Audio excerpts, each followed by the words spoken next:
Their worst nightmare in what regard? I'm sorry. In regards to gun bans, in regards to the idea that someone is trying to take away their right to own a gun. Yeah, no, I absolutely agree with that, and I think that that's something that we've increasingly been hearing out of gun owners across the country in recent years. This is a right that Americans, a large number of them treat with a great degree of seriousness. You do have a lot of gun owners in the country. And gun bans are something that they find very objectionable and do find to be an infringement on their rights. And so this is a case that I think people are going to be watching very, very closely. And I think, as Alex says, it's a very interesting case because you do have, sort of people who wouldn't necessarily always be on the same side sort of lining up together in respect to this particular issue.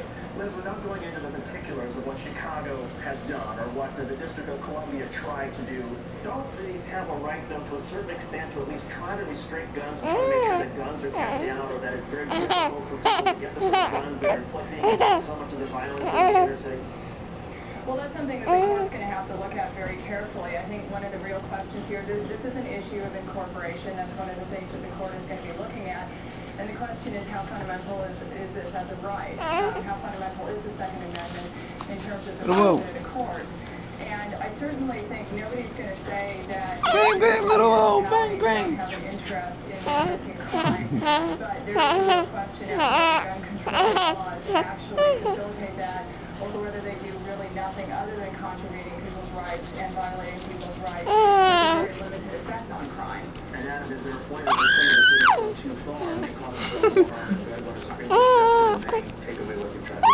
I think go too far. I mean, I think the Heller ruling that respecting the right of someone to have a gun in their own protection is completely reasonable. But look, in that ruling, Scalia said, the Second Amendment doesn't grant you a right to bring a gun into a school or a courthouse. You know what I mean? So this is not going to be sort of a Wild West type of thing where there are no restrictions on gun rights whatsoever. So the most right-leaning justices on the Supreme Court acknowledge that there's a public interest in getting some common sense restrictions. And let me ask you, in Chicago, for example, which is at the heart of these 13 school children have been killed since the start of school just